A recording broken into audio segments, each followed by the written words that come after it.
Primero agradecerles la invitación a todos ustedes, los integrantes de Asemutka, y a todos los participantes que no hacen parte de la asociación.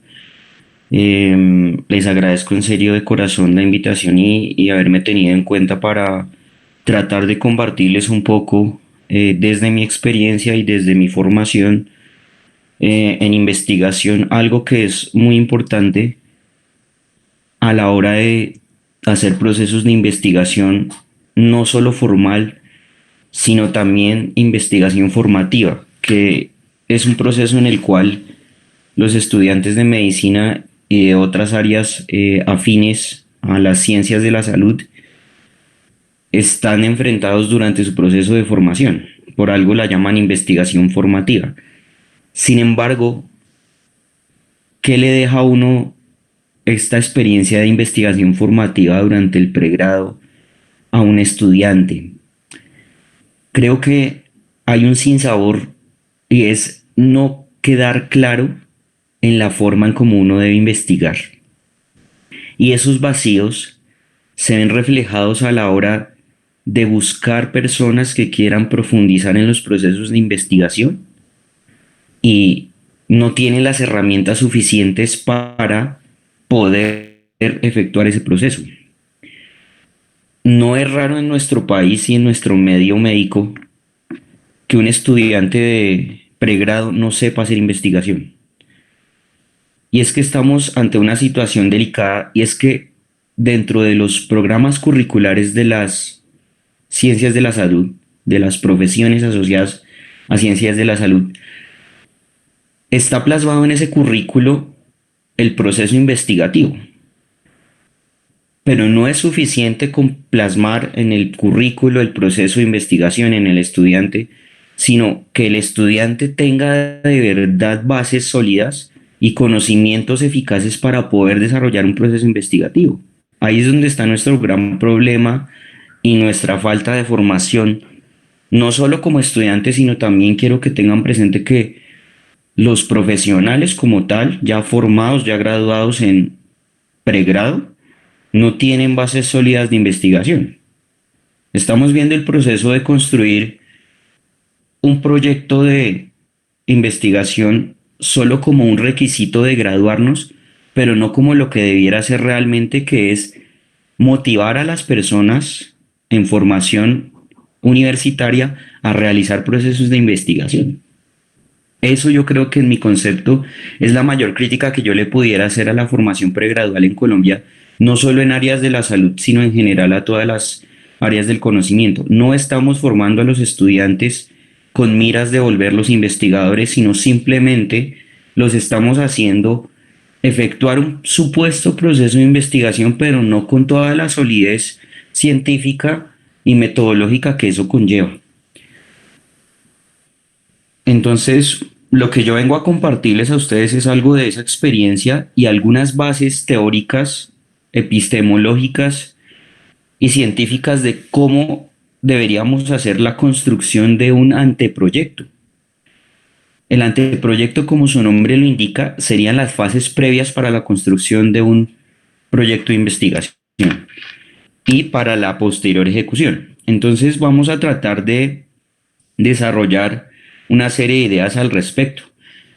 Y quiero que se queden con esta idea de uno de los padres investigadores de la época moderna, que es Hernández Sampieri, y es que nosotros tenemos como humanos la capacidad de investigar y tenemos todas las herramientas para crear a través de la investigación nuestras mejoras en las condiciones de vida y en el bienestar integral de todos los humanos.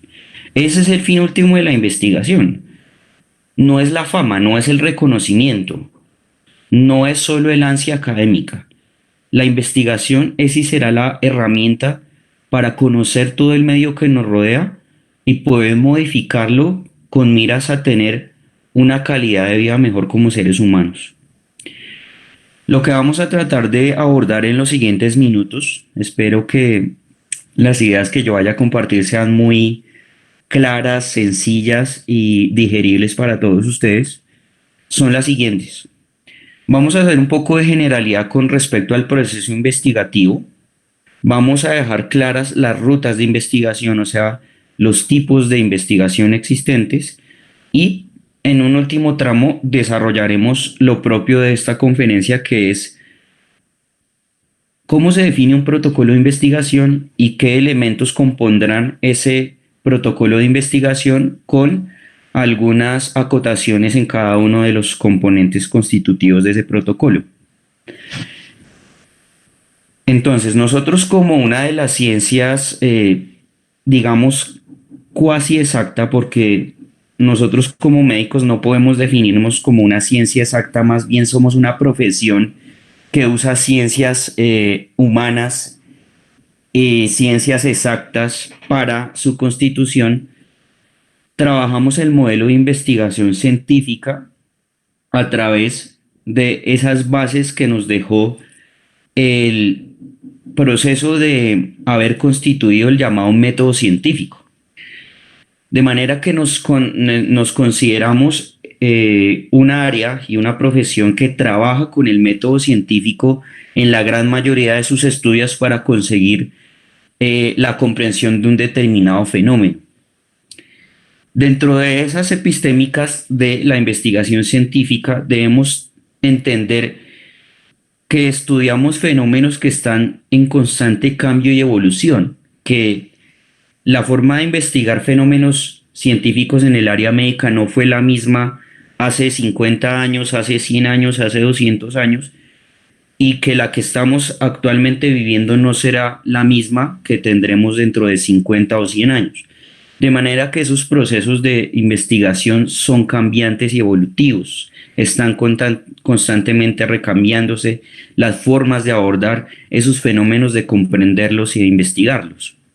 Sin embargo, tendremos siempre dentro de esas dinámicas cambiantes una rigurosidad y un orden para llevar a cabo el estudio de esos fenómenos. Y a eso es lo que conocemos como el método científico, esa manera de acercarnos a la comprensión de un fenómeno de una manera sistemática, empírica y crítica. Y ahí ustedes tienen las definiciones de esos tres conceptos. Nosotros no dejamos casi que la investigación científica al azar, sino que hacemos métodos y hacemos recolección de datos y análisis de datos para poder dejarle no al azar ni a la casualidad los fenómenos, sino los enfocamos desde un punto de vista empírico y sistémico.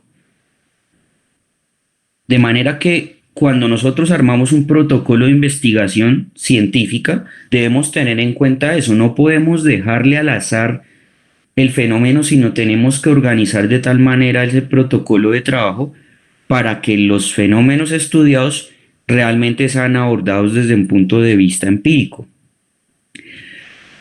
Ahora, la investigación como tal científica tiene dos grandes apartados dentro de su concepción epistemológica, y es que la investigación está diseñada para producir nuevo conocimiento, nuevas teorías, o está diseñada para la resolución de problemas. Nosotros como médicos, en nuestro campo clínico, escuchen bien eso, clínico, estamos diseñados para investigación de resolución de problemas. Es lo que llamamos investigación aplicada. ¿Por qué? Porque nuestro objeto de estudio son personas de determinados grupos etarios, de determinados sexos, de determinadas condiciones socioeconómicas, que padecen algún tipo de enfermedad, y nosotros vamos a estudiar ese fenómeno en esa población. Pero nosotros no estamos yendo a una ciencia básica. Vamos a poner un ejemplo. Nosotros en esta época estamos investigando SARS coronavirus tipo 2 desde el punto de vista multisistémico. Estamos entendiendo el coronavirus desde la estadística, desde la epidemiología, desde la fisiopatología, desde las complicaciones, desde el curso clínico, desde también las posibilidades de tratamiento, incluso de prevención de la enfermedad, y eso es resolver un problema. Pero yo no estoy como médico entendiendo el genoma del coronavirus. No estoy entendiendo la composición molecular del coronavirus. No estoy entendiendo las mutaciones del coronavirus, sino yo ya tengo un problema llamado coronavirus y lo que estoy tratando de hacer es entender el fenómeno del virus desde diferentes concepciones, desde diferentes campos de aplicación de la medicina. Eso sería investigación aplicada. Pero cuando yo hablo de investigación básica, yo voy al insumo en las ciencias exactas con respecto a ese coronavirus. Por ejemplo, necesito conocer genéticamente cuáles son las variantes del coronavirus tipo 1 con respecto al coronavirus tipo 2 en la base de su genoma. Necesito comprender cómo es el comportamiento del coronavirus en determinada población, pero asociada a factores genéticos. No solo a la producción de un síndrome de dificultad respiratoria del adulto severo, un SARS, sino también por qué genéticamente a unos les da SARS y a otros no les da. Entonces ahí yo no solo voy a la aplicación clínica, sino estoy buscando una base científica que me explique desde las ciencias básicas un fenómeno clínico. Entonces es muy diferente producir conocimiento a resolver un problema. Es muy distinto eso. Entonces tengamos en cuenta como estudiantes de medicina o de ciencias afines a la salud que el proceso que nosotros vamos a efectuar durante nuestra formación pregradual es un proceso de investigación formativa aplicada, más no va a ser en ciencia básica, aunque si uno se adhiera a un grupo de investigación que tenga que ver con ciencias básicas, como por ejemplo inmunología, como por ejemplo biología molecular, como por ejemplo bioquímica, es posible que en ese acercamiento científico sí tengamos que asociarnos con investigación básica. Pero la mayoría de estudios que produce un estudiante de medicina durante su formación pregradual hace referencia a investigación aplicada. Después de sexto semestre, que es cuando uno empieza a hacer el proceso de formación investigativa, uno busca es pacientes, estudios con pacientes, estudios con enfermedades. Entonces yo ya tengo un fenómeno, pero no estoy yendo a lo básico, sino a lo clínico. Entonces me quedo en investigación aplicada. El proceso de investigación no es algo que no nazca de un día para otro, eso es, como lo acabo de decir, un proceso, requiere una formación, requiere estar asociado con el tema, leerlo, estudiarlo y sobre todo estar cerca de alguien que ya haya llevado ese proceso para que también le dé a uno ciertas pautas e indicaciones con respecto a esas rutas que uno puede seleccionar para investigar. Y es que cuando yo conozco algo, cuando sé cómo hacerlo, me vuelvo más hábil. Porque uno patina tanto en el proceso investigativo porque no sabe qué hacer. Piensa que no se puede. Es la forma más rápida de huir de la investigación, es decir, no se puede, no sé cómo hacerlo, no tengo ni idea. Pero uno no se halla en la idea de buscar soluciones a ese problema, sino simplemente deserta de la idea de investigar y todos, como lo mencioné anteriormente, tenemos la posibilidad de hacerlo. La idea es que conocer las rutas de investigación, conocer cómo es el proceso de investigación y ver cómo hago para meterme en ese proceso en un tema de mi interés. Escuchen esto, muchachos, y los que están escuchando que de pronto ya estén formados. Investigar requiere un campo de acción en el cual yo sea hábil. Yo no puedo investigar en algo que no me gusta. Yo no puedo investigar en algo que no me llame la atención. Es más, yo no puedo investigar si a mí no me gusta la investigación. Eso es algo que le toca a uno tener muy claro a la hora de meterse en el cuento, porque no hay nada más desagradable que alguien que esté haciendo una tarea que no le gusta. La va a hacer mal, la va a ejecutar mal y puede dañar a otros en medio de su proceso de frustración. Entonces, para investigar es necesario que haya un gusto y haya una habilidad con respecto a un determinado campo de conocimiento. Las rutas para las cuales está premeditada la investigación son estas tres que ustedes están viendo. La investigación cuantitativa, la investigación cualitativa y una de reciente aparición que se llama la ruta mixta. Cuando uno habla de la ruta cuantitativa, es aquella que está asociada al poder de cuantificación de los fenómenos. Es decir, que yo tengo algo medible, pero desde el punto de vista empírico numérico.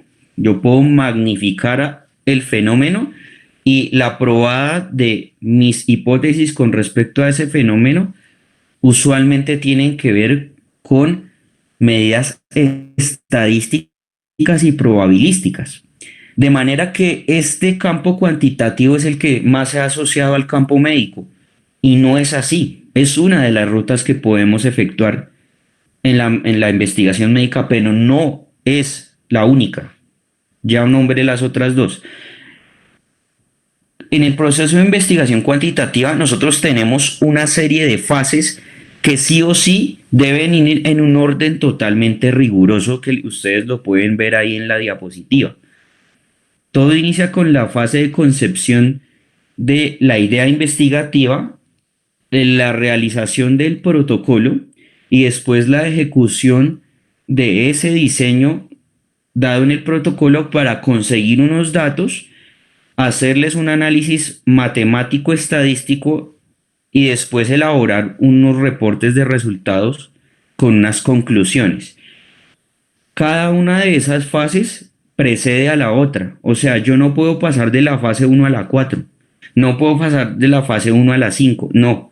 Debo de la uno ir a la 2, a la 3, a la 4 en respectivo orden. Siempre va a haber una fase que precede a la otra. Si algo sale mal dentro de una de las fases, yo no puedo avanzar a la siguiente porque incurriría en un sesgo.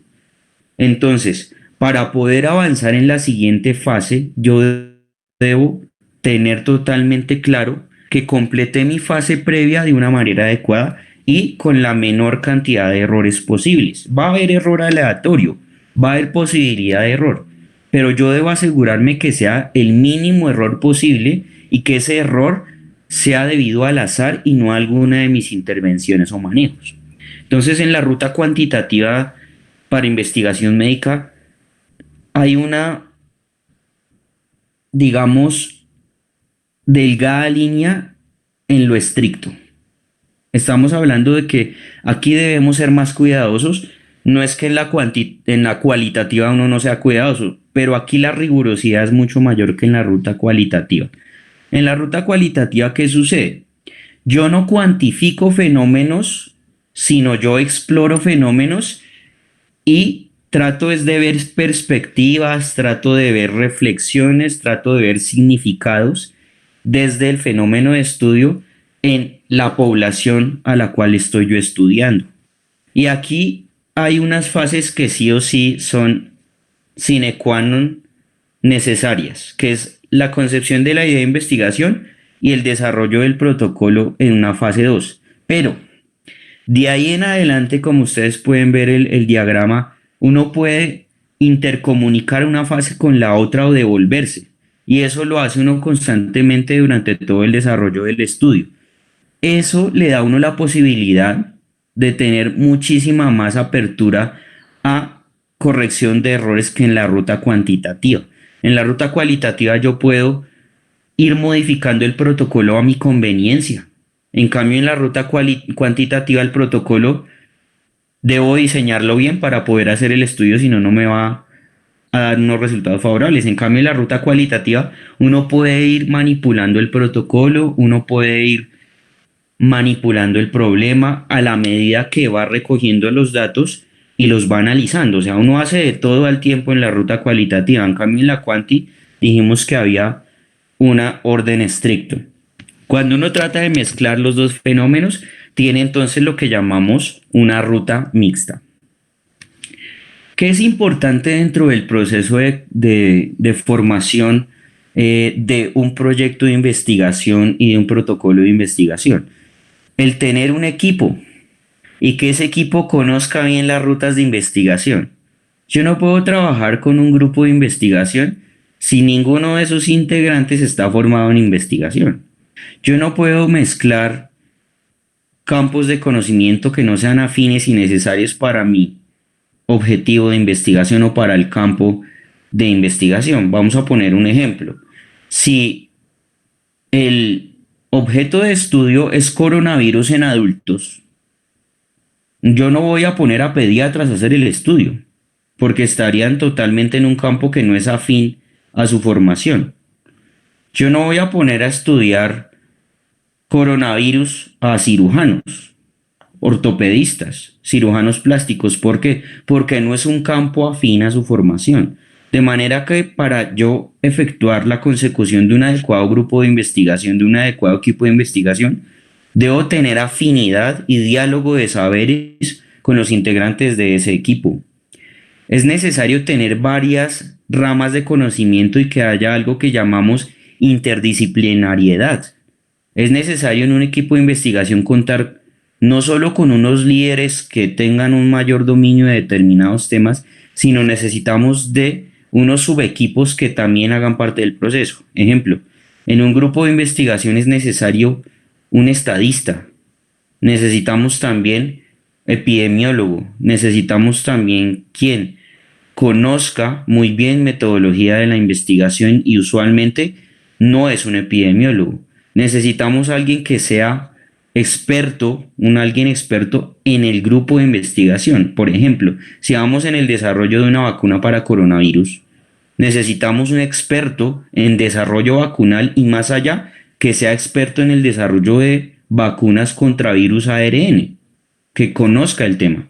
Esto no puede ser dejado a la simple y mera casualidad, sino debemos también entender que para poder hacer una investigación adecuada y formular un protocolo adecuado, quienes lo redacten sepan lo que están haciendo, para que haya esa disposición de esas personas, para que se reflexionen adecuadamente en las ideas que va a llevar el protocolo, que haya una confianza en ese diálogo de saberes, que estemos a la apertura hacia las críticas.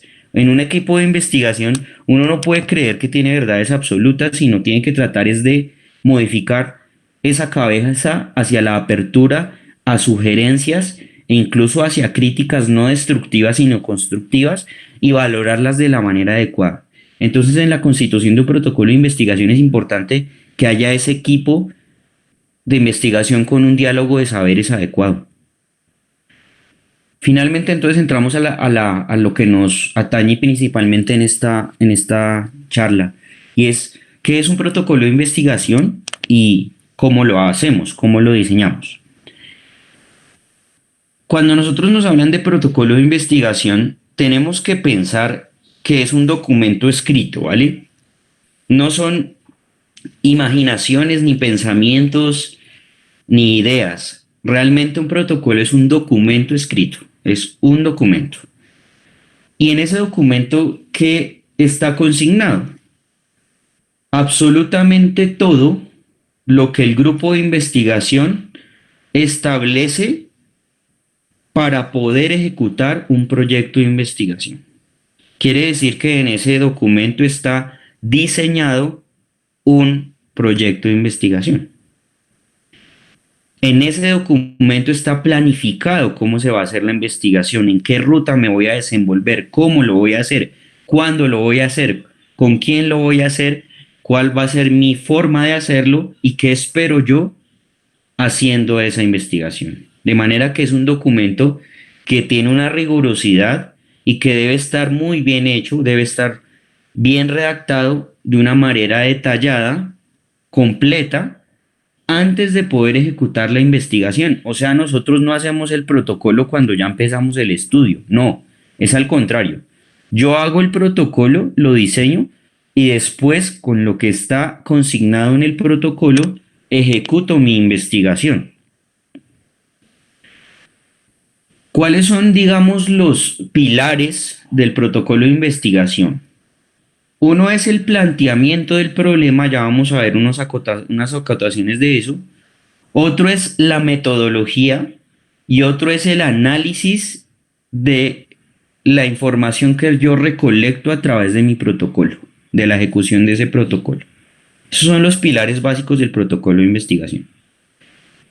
Y algo que de pronto no es un pilar, pero es algo demasiado necesario, es que en el protocolo de investigación está la parte ética del estudio de la cual ya vamos a hablar más adelante. De manera que cuando el investigador lee y relee su protocolo y también lo leen y releen los integrantes del equipo de trabajo, los orienta con respecto al proceso de ejecución de su idea de investigación. O sea que estamos haciendo un documento con toda la rigurosidad científica del caso para poder ejecutar la investigación. Cuando nosotros hablamos de un protocolo adecuado, debe tener unas características mínimas. La primera de ellas es que sea claro y preciso en los objetivos y en el plan de investigación. Y dentro de esos componentes de claridad y precisión en objetivos y plan de investigación, habíamos hablado de que ese era un documento muy detallado y que era completo y riguroso. Cuando yo también sé que mi protocolo quedó bien hecho. Cuando otro grupo de investigación tome mi protocolo y pueda hacer el estudio de la misma manera que yo lo pensé. ¿Por qué? Porque eso significa que se puede reproducir en cualquier lugar del planeta. Y cuando hablamos de reproducibilidad de un estudio, decimos que ese estudio tiene una validez amplia y que los resultados son confiables. Pero si yo monto mi protocolo y a mí me sale bien, pero se lo comparto a alguien más y ese alguien no me entiende cómo es el diseño del estudio y más allá tiene unos resultados y un análisis totalmente diferentes al que yo encontré con mi diseño, quiere decir que mi protocolo me quedó mal hecho porque solo lo entiendo yo. Y aquí la idea es que de una manera clara y sencilla, bien redactada, cualquier persona sea capaz de leerlo y entenderlo. Me refiero a profesionales del área de la salud o área investigativa a mi campo de conocimiento. Porque, insisto, yo no puedo poner a leer, por ejemplo, un protocolo de desarrollo de vacunas, que es en lo que yo estoy trabajando, a alguien que trabaje, por ejemplo, en técnicas de neurocirugía para meningioma en investigación, porque él va a decir, no entiendo absolutamente nada de esto. Entonces, el protocolo que yo haga debe ser válido y reproducible para otros que trabajen en mi mismo campo de actuación. Sin embargo, con la formación que tenemos durante el pregrado, cualquier protocolo de investigación que nos pasen a nosotros por el hecho de ser profesionales del área de la salud nos debe ser entendible. ¿Qué otra cosa hace que nuestro protocolo tenga validez, que esté bien diseñado? Que tenga un orden estricto en sus componentes. Esas secciones que ya mostraré deben tener un orden secuencial y deben ir una enlazada a la otra. No como suele sucedernos durante el proceso de investigación formativa, que es que yo redacto un documento y le paso a cada estudiante, usted haga la introducción, usted haga los objetivos, usted haga esto, y resulta que a la hora de juntar todo el paquete de protocolo, encuentro 10 o 12 formas de escribir diferentes, 10 o 12 maneras diferentes de pensar, 10 o a 12 formas diferentes de sustentar una idea, es más, 10 a 12 formas diferentes de redactar. Y entonces hago es una mezcla amorfa y heterogénea de ideas que no tienen sentido. En un buen protocolo no puede pasar eso. En el buen protocolo de investigación debe haber una fluidez desde la lectura del título hasta el último párrafo, que el lector sienta esa comodidad de entender que a pesar que varias personas participaron en la consecución del documento, es claro que están viendo en una sola dirección. Eso es un error muy frecuente en la formación de nosotros. No sabemos trabajar en equipo para un solo fin, sino trabajamos es en grupo, pero cada uno viendo como un punto diferente. Y eso no puede pasar a la hora de ejecutar un proceso investigativo. El protocolo de investigación que le permite al grupo investigador o al investigador principal, como lo llamamos, que le permite ordenar unas ideas con respuesta a un problema de estudio que él se plantea. Ya vamos a ver cómo lo hace. le permite a él, a través de los objetivos y de una posible respuesta a su pregunta de investigación, qué pretende él encontrar. Eso lo hace el protocolo.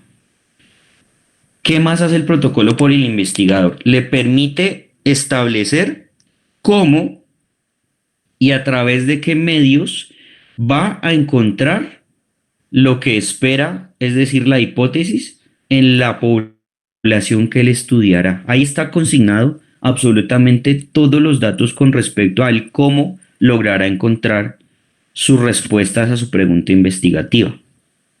Y algo que es muy importante y uno no lo tiene en la cabeza y es que en el protocolo uno piensa cuánto dinero va a gastarse. Uno no puede pensar, chicos, que la investigación es gratuita. Eso requiere inyecciones de capital y gastos. No solo gastos monetarios, sino también requiere gastos en cuanto a recurso humano y otros tipos de rubros, como por ejemplo maquinarias, como por ejemplo locaciones, medios de comunicación, entre otras cosas. Y eso requiere gastos. Y uno no puede arrancar un proyecto sin tener la certeza de poder terminarlo, porque puede quedarse, como dicen sus abuelas, con los crespos hechos. Forma un protocolo espectacular, pero cuando llega la hora de mirar todo el presupuesto, no tiene con qué. Ahí le quedó la idea. Entonces la idea también en el protocolo es poder manipular los gastos a fin que yo pueda y tenga la posibilidad de poder ejecutar todo mi diseño experimental o mi diseño de estudio específico para poder acabarlo. Entonces en el protocolo claramente tiene que estar cuánto le va a valer su estudio. Y no es solo, como lo dije ahorita, pensar en cosas materiales, sino también el recurso humano está contemplado dentro de sus gastos. ¿De qué está hecho un protocolo de investigación? En este momento de nuestra historia, de nuestra pandemia COVID-19, hemos oído hablar de protocolo por todas partes. Que protocolo para reabrir los aeropuertos, protocolo para abrir las iglesias, protocolo para entrar a los centros comerciales, protocolo para retornos a las instituciones de educación superior, protocolo y protocolo y protocolo. ¿Qué es un protocolo entonces? Ya dijimos, es una serie de pasos lógicos para lograr darle solución a un problema. Entonces, cuando nos hablan de esos protocolos de coronavirus para evitar la infección, son una serie de pasos ordenados y estrictos que van a disminuir la posibilidad que haya contagio, sea cual sea la circunstancia y el lugar donde esa persona vaya a acceder. Si se llega a dañar el protocolo, si llego a hacerlo mal o si llego a ejecutarlo mal, esa persona puede terminar infectada. Entonces, cuando yo estoy hablando del protocolo de investigación, debo pensar en qué, que tiene una serie de componentes que yo debo hacer de una manera organizada, precisa y rigurosa para que al final, cuando yo lo vaya a ejecutar, yo pueda responder a mi pregunta de investigación de una manera sólida, no al azar. De manera que cuando uno ejecuta mal una de las partes del desarrollo del protocolo, no puede esperar que los resultados sean óptimos. No puede esperar responder la pregunta de investigación adecuada. Entonces, para diseñar un protocolo, yo debo conocer de qué está hecho y las respectivas precisiones en cada uno de sus componentes. Entonces, aquí las vamos a mencionar ligeramente, pero ya le vamos a dar una respuesta a cada uno de esos interrogantes del protocolo. Yo diría que la parte más importante es el problema de investigación. El problema de investigación está contenido dentro del título del trabajo y dentro del que llamamos marco teórico. Si uno no sabe qué quiere investigar, ¿para qué arranca a hacerse un protocolo? No, yo armo el protocolo cuando yo tengo clara la idea de investigación y ahorita al final cuando vayamos a hacer un ejercicio práctico, se van a dar cuenta de eso, que tiene que haber una idea muy clara para poder montar un proyecto de investigación. Pero si yo tengo una idea muy vaga, yo no puedo arrancar a hacer un protocolo, ni siquiera pensar el título. El título sale cuando yo tengo totalmente claro lo que quiero hacer. Entonces, la primera parte de nuestro protocolo es el problema de investigación asociado a un título. Y en la segunda parte tenemos ese problema de investigación, pero abordado desde unas epistemologías asociadas a los antecedentes investigativos con respecto a mi tema, mi hipótesis de trabajo, es decir, qué espero yo encontrar con mi pregunta de investigación cuando la resuelva, objetivos de mi investigación que espero yo conseguir con mi investigación y algo que es muy importante, plantear el problema, justificar mi problema, por qué yo estoy investigando en eso, hacer una recolección literaria muy oportuna con respecto a ese tema de investigación y darle solidez entonces a mis planteamientos. Ese marco teórico es algo en lo cual el estudiante de ciencias de la salud patina mucho. ¿Por qué? Ya se los voy a mostrar y es el plagio. El plagio. Después de tener mi marco teórico, ambientar mi problema, yo debo pensar en el método y el diseño de mi investigación en cuanto a tipo de estudio, la población que voy a trabajar, qué muestras seleccionaré de esa población a trabajar y cómo voy a hacer para conseguir los datos de esa población y cuáles datos de esa población me sirven para yo poder responder a mi pregunta de investigación. Entonces, en el diseño metodológico es donde debe haber también un cuidado especial para ver qué tipo de estudio me favorece a la hora de responder a mi pregunta de investigación.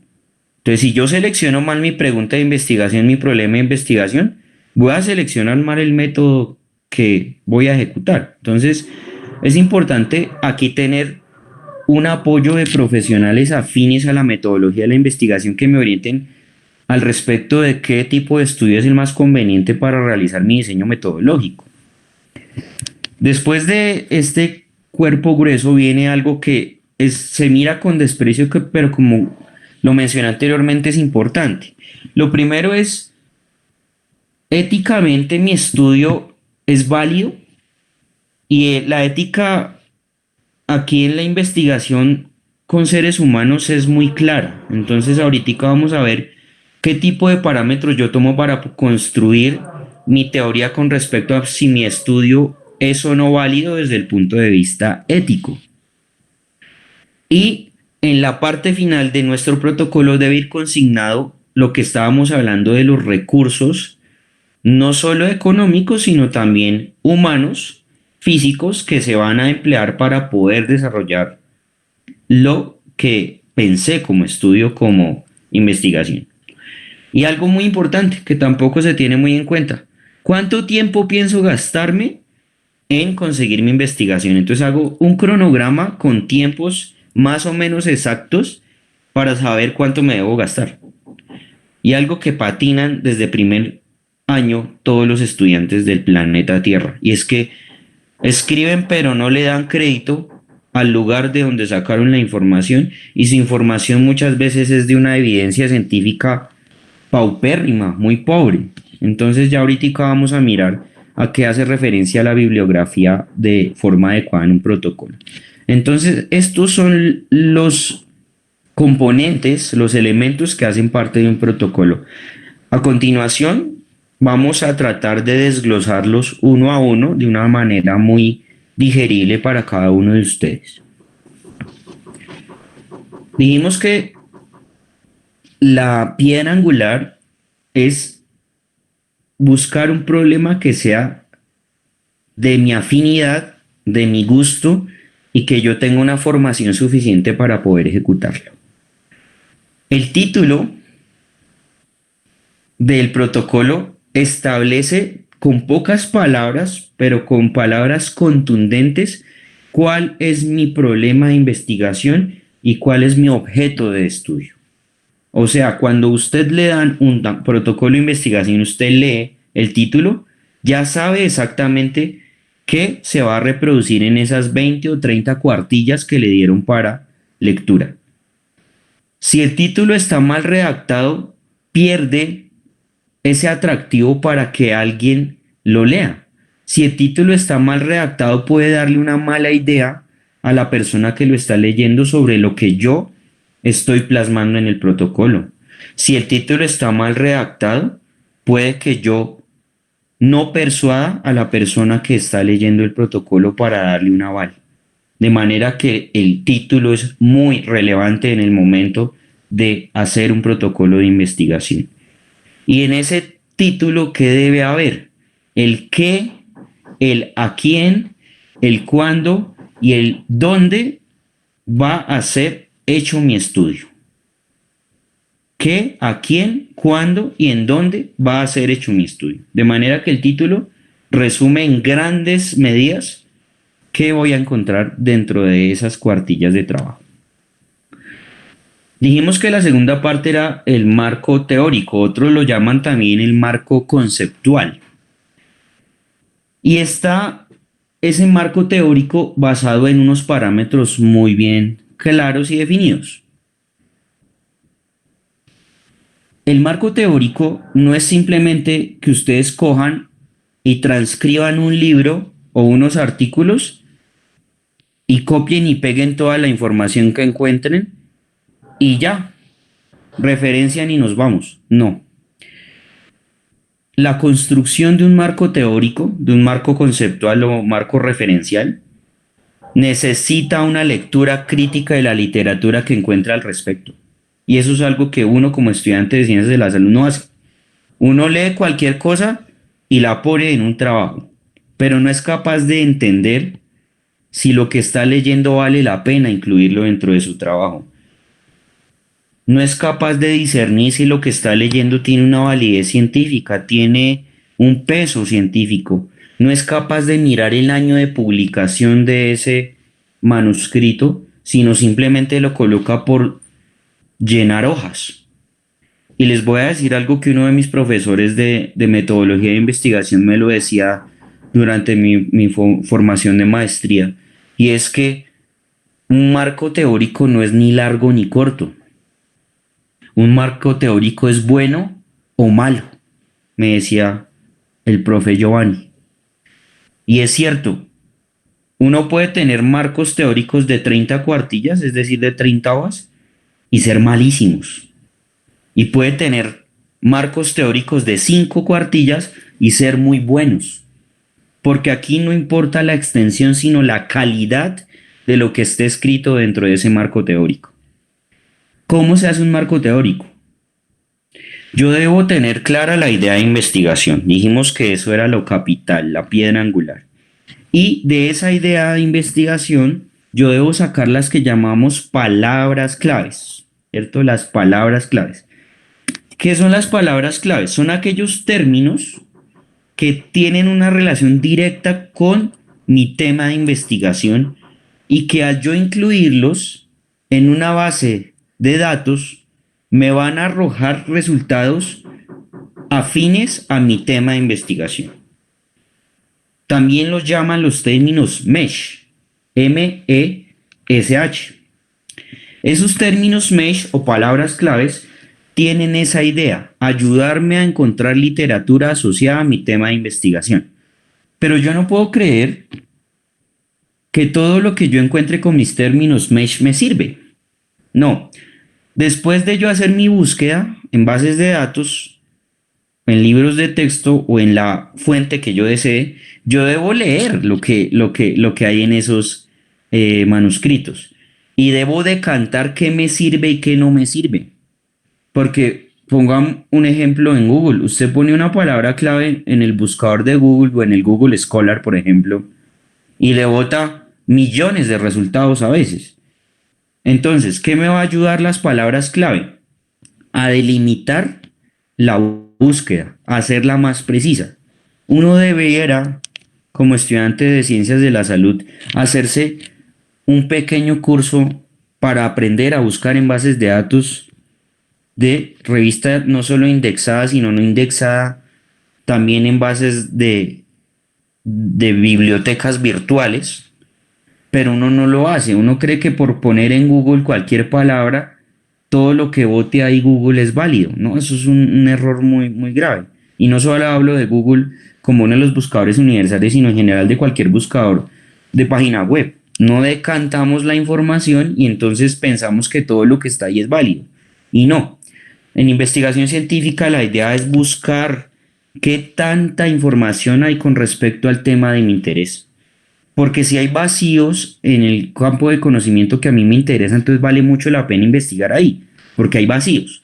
Pero si mi búsqueda de literatura me da, con esos términos mesh, una gran cantidad de información que es afín con mi campo, entonces no es que yo deserte y diga, no, esto ya lo estudiaron, no, es mirar a ver si uno puede adicionar algo a ese campo que ya está estudiado, si puede encontrar algo más, o si simplemente puede modificar lo que ya está escrito. Pero esta búsqueda del marco teórico es demasiado importante, muchachos. Ahora, de esa buena consecución de una información, de esa buena redacción que uno le haga al marco teórico, saldrán unos buenos objetivos y saldrá una buena hipótesis de trabajo. Si yo redacto mal el marco teórico, si yo no sé qué escribí ahí, si yo no sé de qué estoy hablando, mis objetivos van a ser fácilmente tumbados y mi hipótesis nula va a ser totalmente descartable. Entonces, teniendo una buena idea de investigación, yo hago un buen marco teórico y teniendo un buen marco teórico, yo puedo llegar a la constitución de una buena pregunta de investigación con sus respectivos objetivos e hipótesis. Algo muy importante del marco teórico es lo que llaman estado del arte. El estado del arte, cuando a uno le dicen por primera vez estado del arte, uno piensa que le están hablando como de pinturas, como de esculturas, como de cuadros, porque le hablan de arte. Y no, creo que es un mal nombre para algo que se llaman antecedentes de investigación. ¿Qué es un estado del arte realmente? Es hacer una búsqueda con respecto a investigaciones previas que se hayan asociado a mi tema de investigación. Eso es un estado del arte. Que yo busque quién más ha trabajado en eso que yo estoy trabajando y lo debo hacer de manera actualizada. Yo no puedo pretender quedarme con grupos de trabajo donde el investigador principal murió hace 20 o 30 años. No, yo tengo que mirar si ese grupo de investigación de ese personaje fallecido existe todavía y sigue trabajando en lo mismo, o si ya no existe esa investigación. Entonces, en los antecedentes es importante buscar literatura actualizada con respecto a otros que trabajen en lo que yo. ¿Y esos otros quiénes y dónde están? ¿Quiénes son y dónde están? Deben ser grupos de investigación afines con mi tema, esos son quiénes, y el dónde es a nivel local, en su mismo territorio y fuera de su territorio. Entonces, en su mismo territorio, ¿a qué nos referimos? La misma ciudad, el mismo departamento, el mismo país. Y si estamos hablando de fuera del territorio, nos estaremos refiriendo a fuera del país. Eso ayuda a nutrir los antecedentes, que usted busque autores locales y autores externos a su territorio. Ahora, en esta parte de la redacción del marco teórico, de todos esos referentes que le dan fortaleza y solidez a su marco teórico, es muy importante la bibliografía. Toda idea que no sea suya debe estar totalmente plasmada con una cita, porque si usted no lo hace así, está robándole a otro su trabajo, y eso se llama plagio. Y el plagio tiene consecuencias legales en la comunidad científica y en la comunidad penal. De manera que cualquier concepto o enunciado que tenga que referirse a otra persona debe estar referenciado. ¿Cómo lo referenciamos? A través de una cita. Ahorita mencionamos a grosso modo los tipos de citación. También dentro del marco teórico debe algo ir que es muy importante y es ¿por qué yo estoy haciendo eso? ¿Para qué lo estoy haciendo? Y se llama la justificación. En la justificación yo expongo mis razones personales o grupales para yo hacer mi trabajo de investigación. Porque yo no hago eso por hacerlo, sino estoy buscando un propósito, estoy buscando una respuesta a una pregunta basada en un problema de investigación y yo quiero encontrar algo. Eso es justificarlo. Usted dice por qué esa investigación que usted está haciendo es pertinente y es conveniente y a quién va a beneficiar con lo que usted va a encontrar en su investigación. La palabra hipótesis no es muy frecuente en nuestro medio, pero es bueno que la tengamos presente. Cuando yo hablo de hipótesis, es el resultado que yo espero, mi resultado óptimo esperable con el estudio que yo desempeñé. Eso lo llamamos hipótesis nula.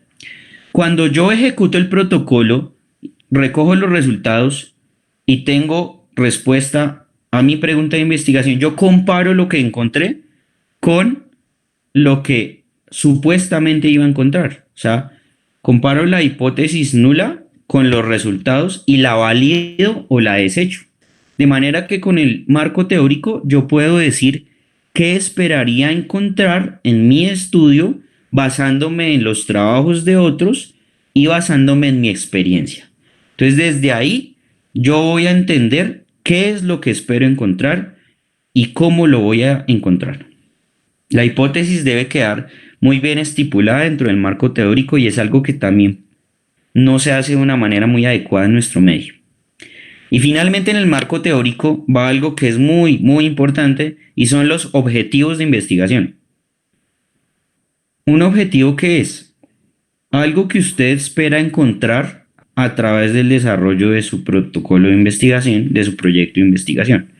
Y deben estar bien escritos, deben ser claros. No hay tampoco objetivo largo ni corto, hay un objetivo bueno o malo, bien o mal diseñado. Entonces, en los objetivos es otra zona donde patinamos mucho. ¿Qué se debe tener en cuenta para que un objetivo sea bien plasmado? Que tenga que ver con el tema de investigación, con la pregunta de investigación, que esté centrado en ese sentido. Que tanto mis recursos físicos, humanos o financieros me ayuden a resolver ese objetivo que yo espero. Que la metodología que yo implemente me ayude a responder y a lograr ese objetivo. Y que a través del proceso de investigación de pronto me toque cambiar levemente, levemente, escuchen eso, muy poquito, el objetivo para poderlo cumplir. Entonces, es cierto que el protocolo es riguroso y rígido, pero a veces me toca modificar un poquito los objetivos, un poquitico el título, sin modificar el cuerpo ni la profundidad de mi protocolo. Entonces, los objetivos bien hechos le permiten a uno modificarle un poquito el contenido sin cambiarle la sustancia al objetivo. Y de ese objetivo va a salir finalmente la pregunta de investigación.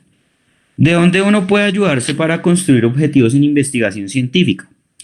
Lo usual es que utilicemos esta que se llama la taxonomía de Bloom, que es, digamos, medianamente antigua, pero muy, muy utilizada en nuestro medio científico.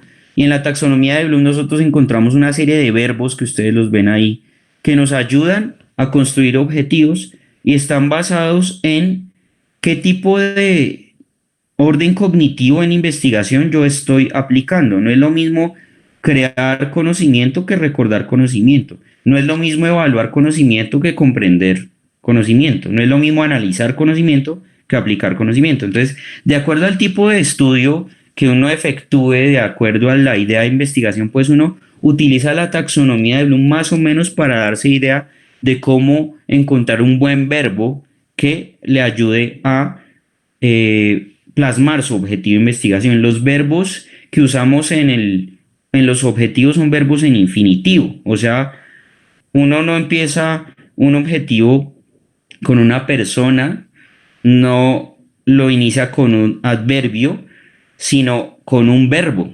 Entonces, por ejemplo, digamos un ejemplo de objetivo por divagar.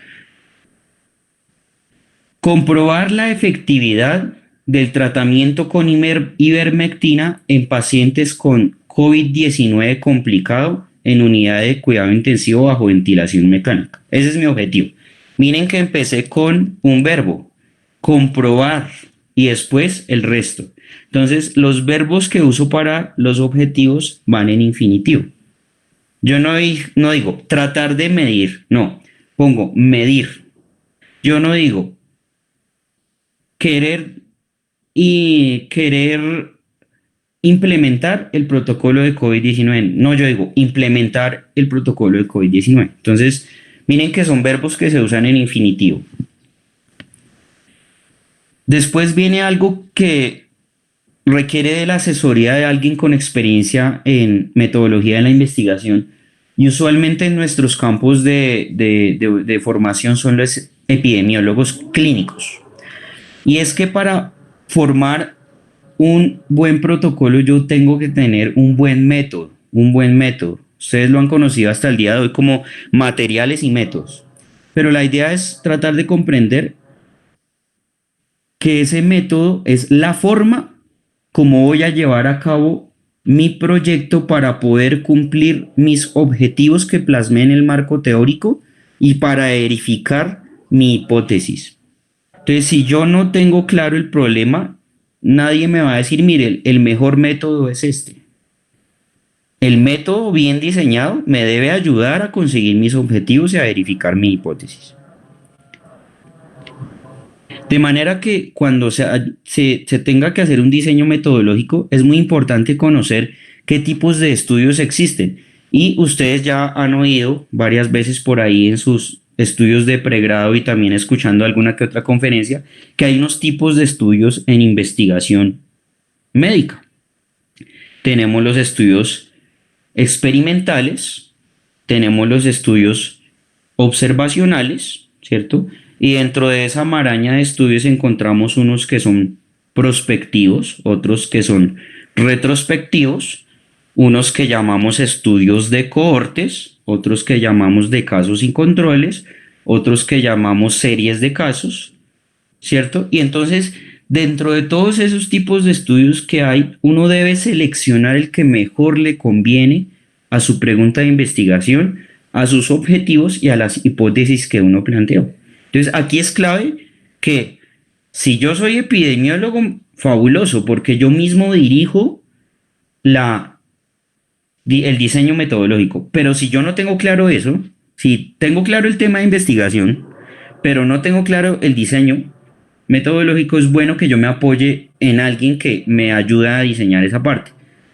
Como lo mencioné ahorita, hace unos minutos, en el equipo debe haber una interdisciplinariedad y para esta parte de diseño metodológico, material estadístico y análisis de datos, un epidemiólogo clínico es una muy buena herramienta. Dentro de la metodología y ese diseño del tipo de estudio que yo voy a definir, es importante definir también a quién le voy a aplicar el estudio, y a eso lo llamamos la población. Y en la población yo voy a observar a unos sujetos que deben tener unas características específicas y a esos individuos yo voy a aplicarles el protocolo que diseñé para ver cómo se me comportan con respecto a mi pregunta de investigación, con respecto a mis objetivos que yo me plasmé. Entonces, a la hora de seleccionar una población, uno debe pensar en qué tan grande es la población para yo saber cuál es la muestra adecuada para poder ejecutar mi protocolo. La idea es que yo pueda, escuchen esta palabra, extrapolar los resultados. ¿Qué significa extrapolar los resultados? Que yo pueda encontrar los resultados en otras poblaciones similares a la que yo estudié. Eso es extrapolar. Vamos a poner un ejemplo. Quiero hacer una investigación en coronavirus tipo 2, uso de corticosteroides, dexametasona, en pacientes con SARS severo y ventilación mecánica. Esa es mi población de estudio. Pero yo no puedo abordar todos esos pacientes en todo el planeta, porque me tocaría ir a cada país del mundo a seguirlos y no lo puedo hacer. Entonces, ¿yo qué debo hacer? Pensar que esa es mi población universal. Pero yo debo seleccionar una población a la cual yo pueda acceder equiparable a esa población universal. Entonces, ahí es cuando yo hablo de una población limitada, una población limitada. Entonces, en esta gráfica que estamos viendo acá, entonces la población limitada, ¿cuál es? Esta Z. Y esa Z está contenida dentro de una población más grande que yo llamo infinita, y a su vez esa infinita está contenida dentro de una que se llama universal. Entonces, ¿cuándo yo puedo decir que mi estudio está bien diseñado? Cuando mi protocolo me permite aplicar y encontrar resultados en la población Z y yo encuentro los resultados más o menos iguales en la población Y los encontraré por lo tanto en la población universal. Eso es importante en el método, que yo defina hasta dónde voy a poder llegar, hasta qué población voy a llegar y qué tan extrapolables serían mis resultados. Entonces, cuando yo necesito hacer mi estudio, diseñarlo, yo selecciono entonces no una población universal ni una población infinita, sino selecciono una población limitada y a esa población limitada la llamamos muestra. Y sé que es un concepto que ustedes han escuchado en sus sesiones de epidemiología, ¿cierto? La muestra o haciendo lectura de artículos científicos. La muestra seleccionada fue dos puntos y le dicen a uno qué tipo de características tenían esas personas que están dentro de ese pequeño universo poblacional. Entonces, a la hora de seleccionar mi muestra, es importante que ese pequeño cúmulo de personas que yo seleccione cumplan con unas características, ¿cierto?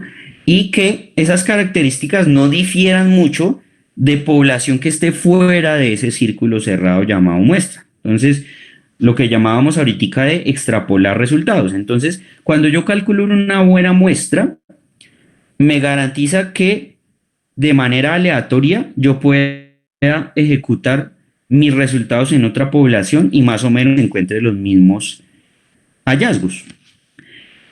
Y para definir esa muestra se usan algo que se llaman los criterios de selección.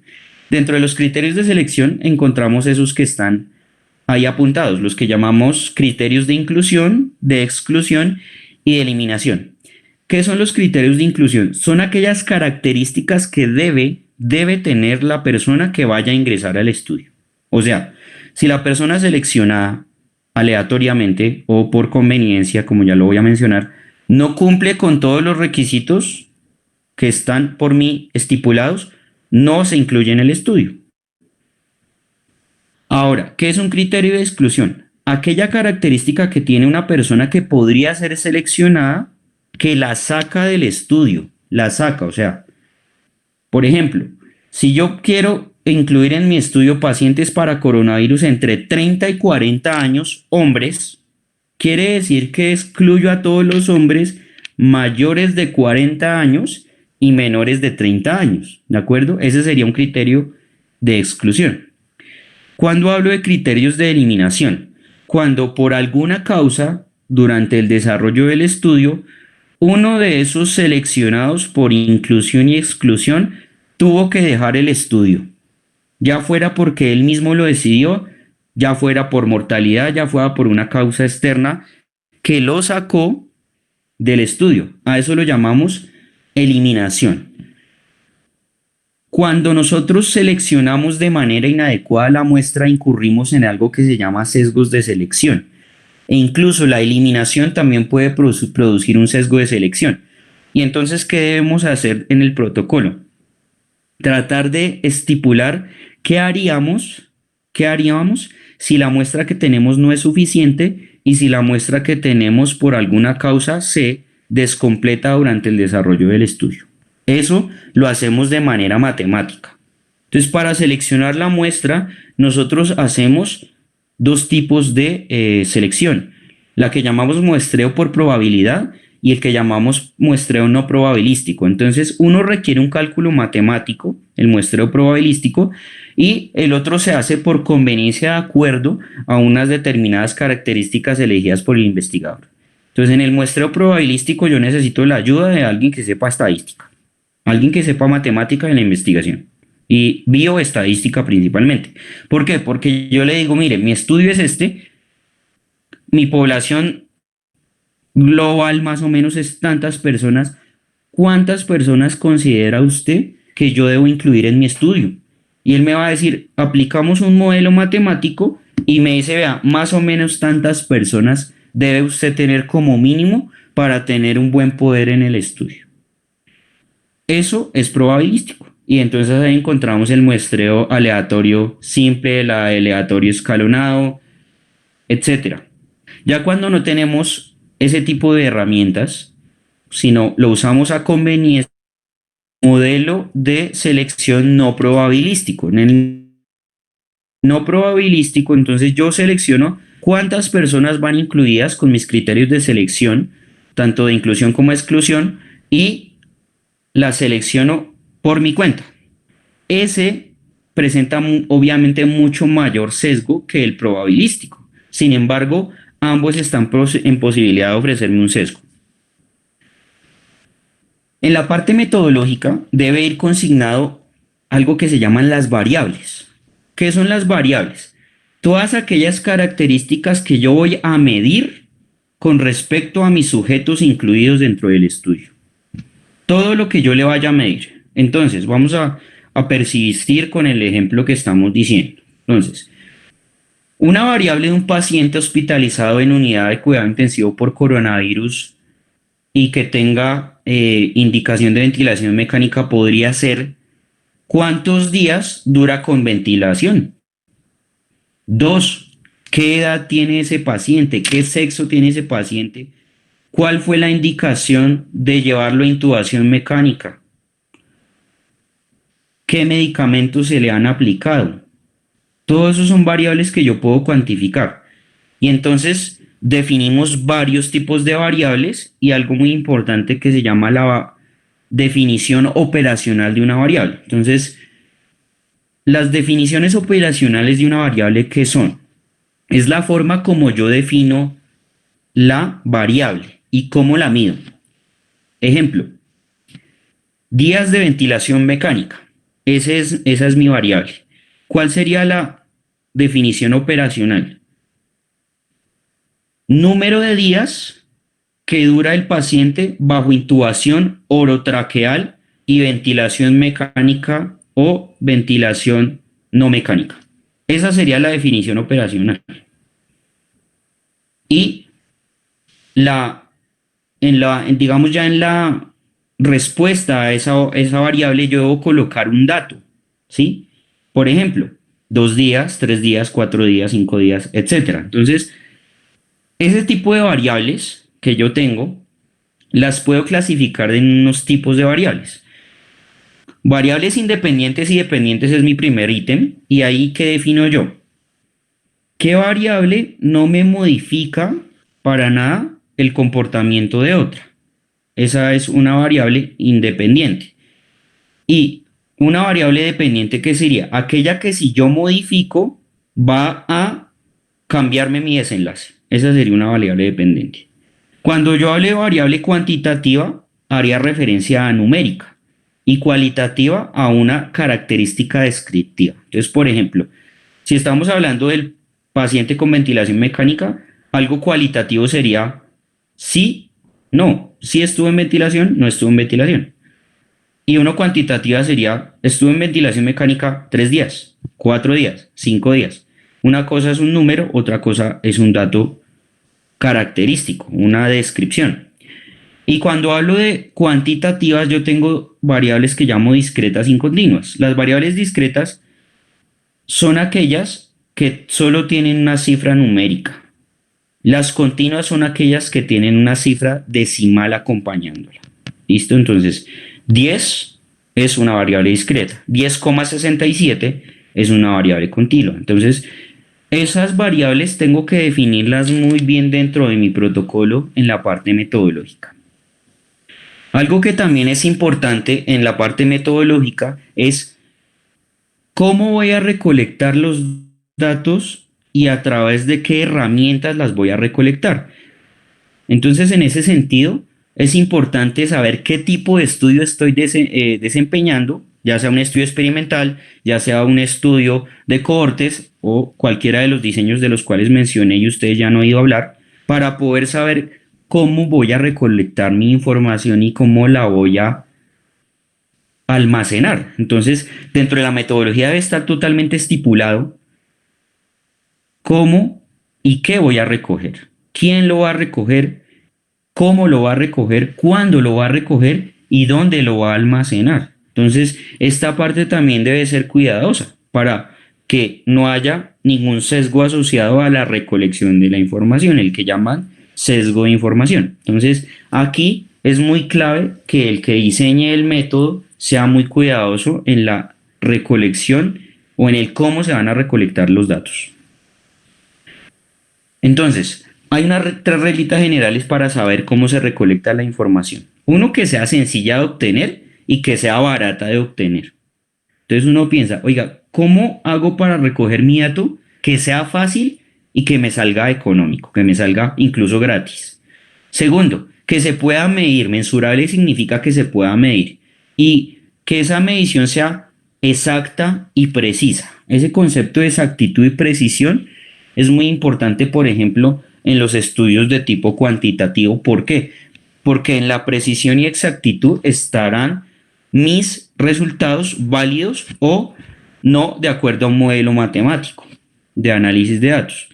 Y una tercera herramienta muy importante para diseñar una recolección de información es que la información que yo recolecte sea homogénea. ¿Qué quiere decir? Que cuando yo le recojo los datos a los diferentes sujetos seleccionados, yo más o menos encuentre la misma información.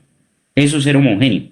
Y que sea confiable. Es decir, que la información que quede consignada, yo la pueda creer, yo la pueda validar, porque ¿de qué me sirve recoger mucha información si no es válida, si no es creíble, si no es una información adecuada? Entonces, esas tres son las reglas para hacer un buen diseño de recolección de datos.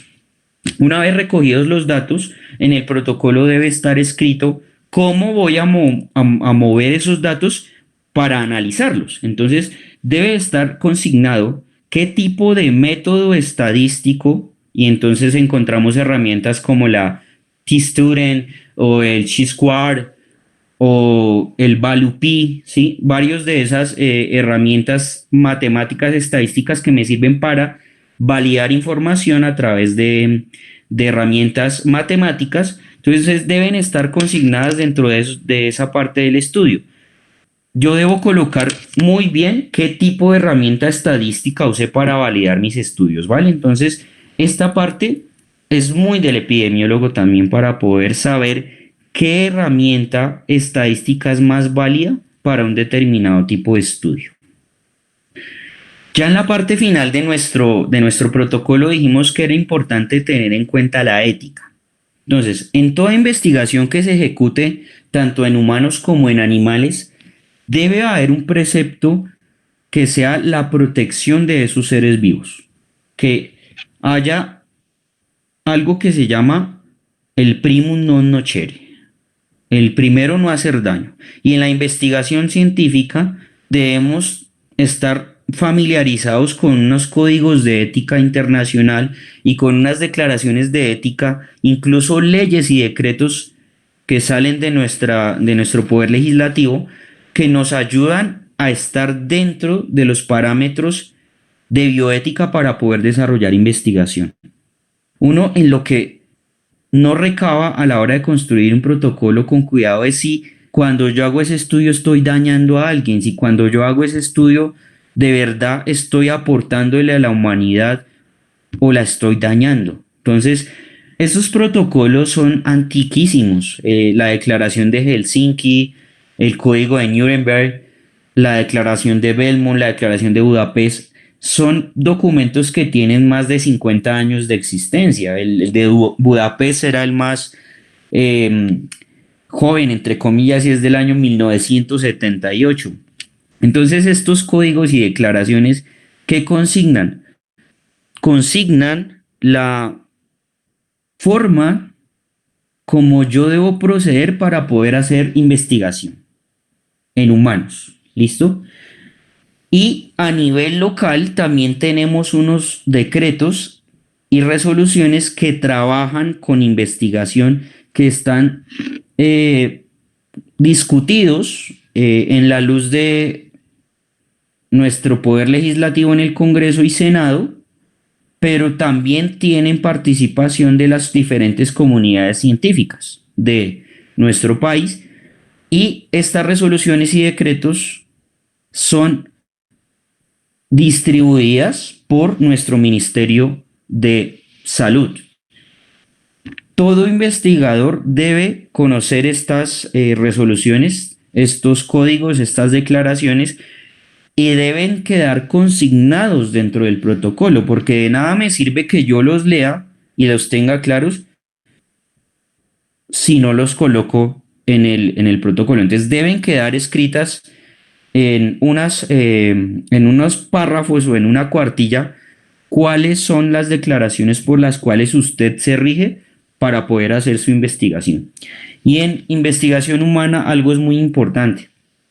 No podemos pasar por encima de la voluntad de nadie a la hora de hacer una investigación. Cualquier participante en una investigación científica debe dar su autorización para poder ingresar al estudio. A eso lo conocemos como el consentimiento informado. El asentimiento informado lo hacemos en la medida en que tengamos sujetos que por su propia voluntad no puedan aceptar ingresar al estudio. Ejemplos: los niños, o por ejemplo los pacientes que tengan alguna alteración neurológica de base que no les permita por sus propios medios y su voluntad decir que quieren participar en el estudio. Entonces, en ese caso hablamos de asentimiento informado. Dentro del protocolo debe estar cómo usted hace para preguntarle a una persona si va a aceptar o no ingresar al estudio, si cumple con los criterios de selección y de inclusión que usted diseñó.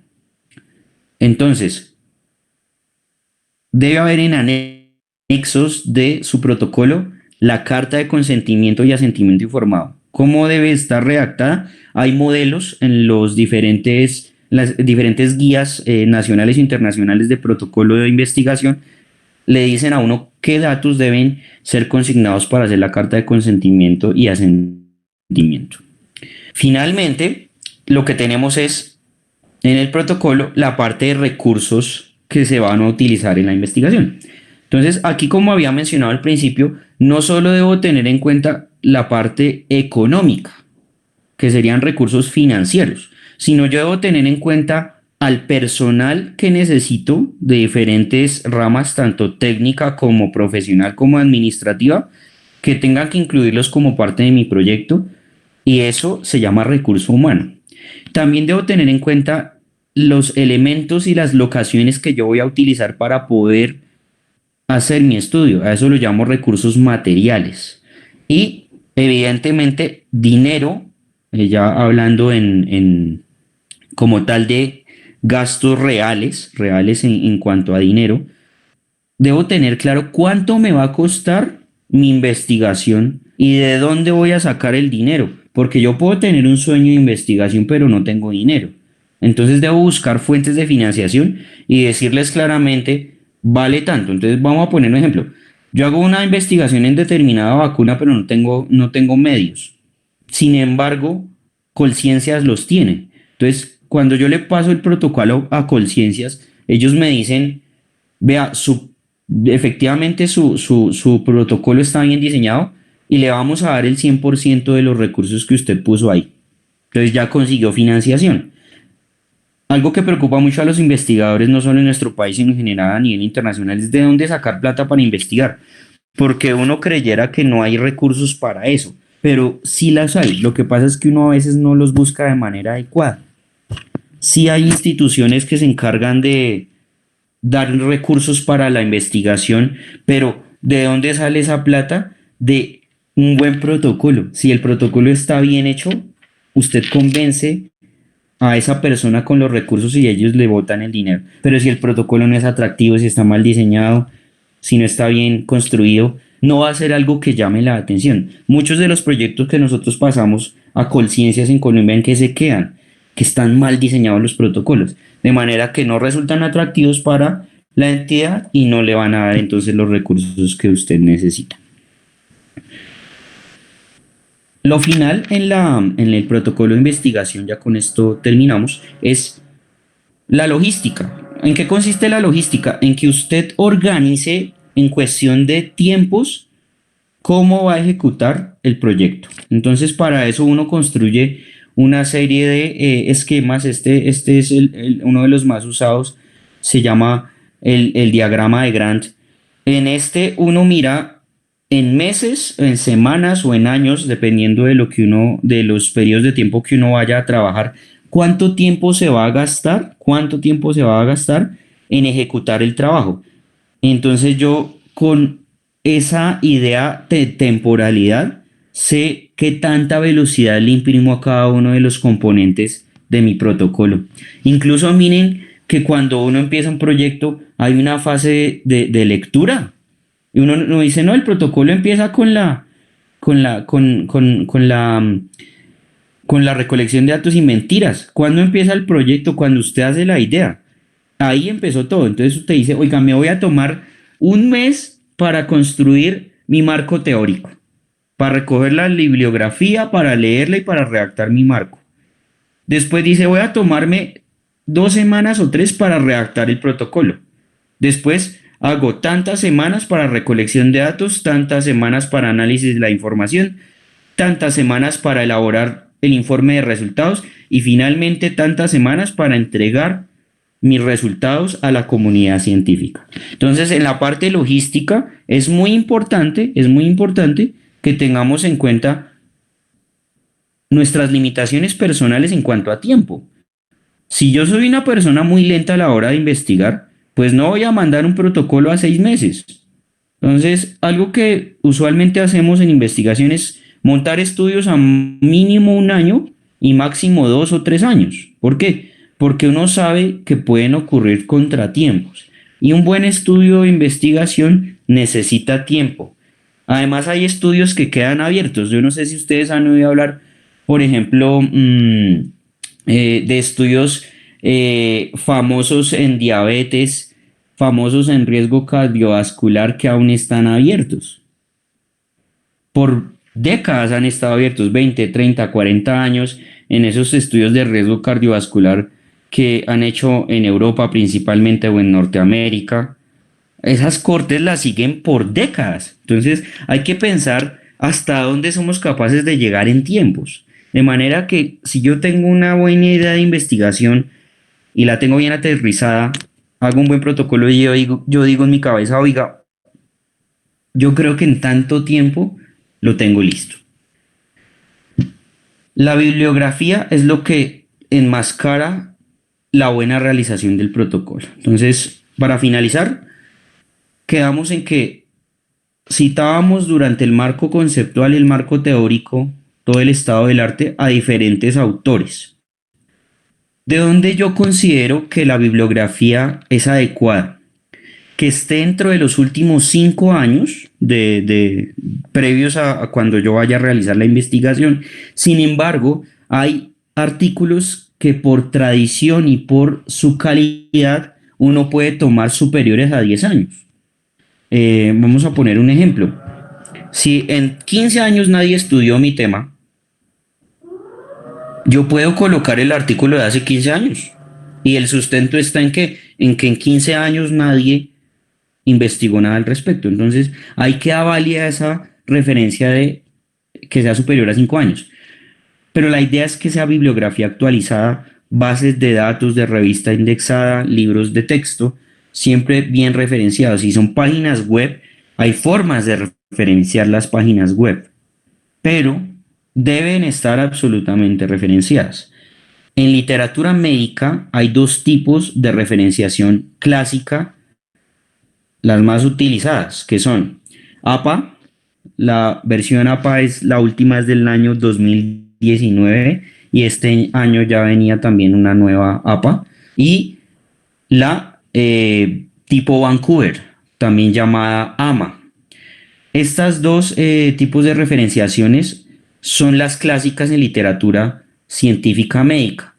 Sin embargo, a la hora de enviar un protocolo a determinado grupo de financiación o a determinada revista científica o grupo que apoye investigación, ellos le van a dar a uno una serie de indicaciones con respecto a la manera como ellos quieran que uno cite bibliográficamente.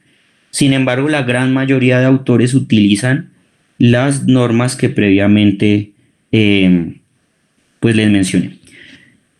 Para finalizar, lo que vamos a hacer es mirar todas estas ideas que mostré en un pequeño papel que yo tengo aquí como un resumen de un protocolo investigativo. Entonces, quiero que lo vean. Entonces, miremos esto rápidamente. Nombre del proyecto. Escuchen lo que aprendieron ahorita, lo que tratamos de comenzar. Traten de escuchar lo que está escrito acá, a ver qué tan válido es con respecto a lo que hablamos. Nombre del proyecto, o sea, investigativo, en cuanto a ya después de haber hecho la revisión de la literatura, el estado de arte y demás. Dice acá, capacidad inmunoprotectora de los péptidos T14, T15, T16 y la proteína quimérica FH3TQ de fasciola hepática en ovinos infectados naturalmente. Entonces analicemos ese título. Dice, ¿qué quiero hacer? Medir capacidad de protección contra un germen.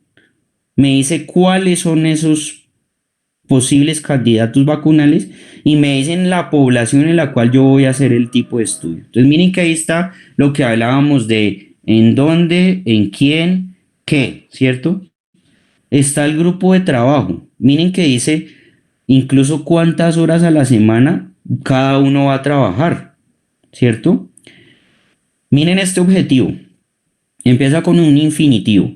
Evaluar la capacidad inmunoprotectora que presentan los péptidos y la proteína quimérica tales en fasciola hepática en ovinos infectados naturalmente. Miren que mi objetivo general tiene que ver con mi título. Si el protocolo está bien hecho, eso debe suceder. Mire que está el cuánto vale, de dónde sale la plata, quién da el dinero, cuánto dura, quién lo hace, dónde lo hacen. Hay unos datos con una bibliografía con respecto al estado del arte, ¿vale? Y miren que de los objetivos general salen los específicos. Aquí les voy a hacer una acotación. El objetivo específico tiene que estar asociado con el objetivo general, porque si usted escribe objetivos específicos que no se asocian con el objetivo general, no dice absolutamente nada.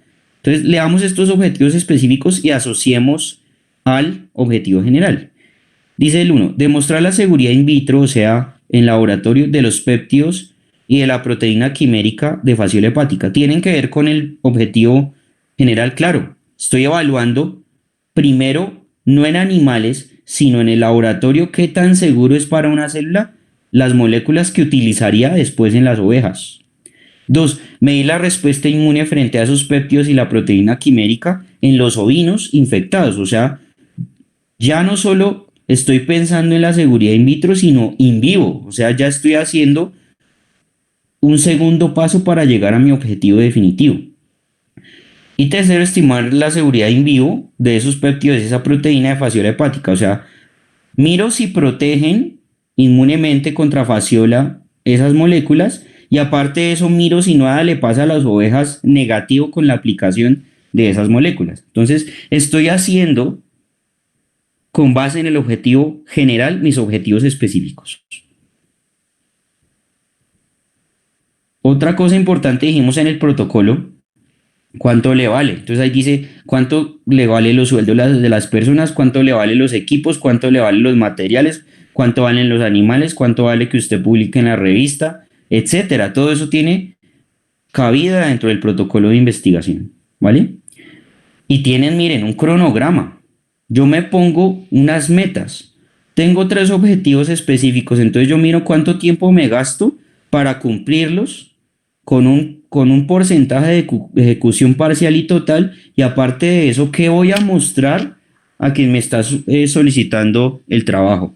Porque yo debo emitir resultados cuando yo investigo, y esos resultados son medibles. Entonces, mi jefe de grupo de investigación me va a decir cómo va su proyecto, y yo le digo bien, eso no es nada para él. Le digo, mire jefe, el protocolo va en esta fase y le muestra en un manuscrito lo que usted ha encontrado. Eso entonces en el nivel logístico que mostramos al final es importante. Aquí obviamente omití toda la parte de estado del arte, diseño metodológico. ¿Por qué? Porque si no se haría muy extenso el manuscrito para mostrarles. Pero lo que quiero que vean acá es que esto es un diseño de tipo experimental. Yo estoy tratando de hacer experimentos moleculares para conseguir una vacuna, ¿cierto? Entonces, cuando yo sé eso, ¿qué hago? Un diseño de tipo experimental, uso variables que yo pueda medir a nivel experimental, les hago su definición operacional y con eso monto un protocolo de un estudio de nivel cuasi o experimental, en el cual yo intervengo a mi población de estudio, le ejecuto el protocolo y al final evalúo mi hipótesis. Mi hipótesis, ¿cuál sería en este caso? Saber si esos péptidos y esa quimérica me sirven como vacuna. Esa es mi hipótesis. Y entonces cuando yo ejecuto todo el protocolo, yo miro al final y digo, oiga, no me sirvieron para nada. Listo, entonces su hipótesis nula quedó totalmente desechada. Pero ¿qué tal le salga positiva? Comprueba su hipótesis nula y la válida. Muchachos, eso era lo que tenía para comentarles. Si alguien tiene alguna pregunta, estoy a su servicio. Perfecto, doctor. Vamos a dar un espacio para ver si alguno tiene preguntas, que les pueden ir escribiendo en el chat, por favor. Vale, tenemos una, y es, ¿qué papel juega el Comité de Ética en la investigación? Bueno, entonces, dentro de esas leyes y de esos documentos que les mostré, la declaración de el CINCE y otras que les mostré ahí claramente habla que debe haber una validación del protocolo por un comité de bioética para poder ser aplicado. El comité de bioética está constituido por personas formadas científicamente, pero adicionalmente que tengan formación específica posgradual en bioética. Entonces, esos bioeticistas, ¿qué van a hacer? Van a tomar el protocolo de investigación, lo van a leer y ellos definen si dentro de todo lo que está consignado en el protocolo no hacemos daño a ninguno de los participantes, ninguno de los participantes está en riesgo por cualquier exposición y ninguno de los participantes del estudio va a tener algún efecto adverso por participar, ¿sí? Entonces el comité de ética debe conocer todo el protocolo, debe leerlos y en consenso, más o menos entre 3 y 5 personas conforman un comité de bioética, emiten un concepto al equipo investigador que pasó el protocolo y le dicen que dentro de los estándares y las leyes de bioética que mostramos ahorita, que ellos deben conocerse a la perfección, el modelo que usted pasó es totalmente válido y lo puede implementar. Lo mismo pasa cuando se usan animales. Si se van a usar animales, entonces debe haber un comité de bioética veterinaria que le dice a usted si puede o no usar los animales, porque en este momento para la ciencia los animales también tienen derechos. Entonces uno evalúa si se puede o no, ejecutar el diseño en animales. Entonces el comité de ética cumple esa función que es validar el protocolo de acuerdo a las leyes internacionales en bioética y en experimentación en humanos y animales.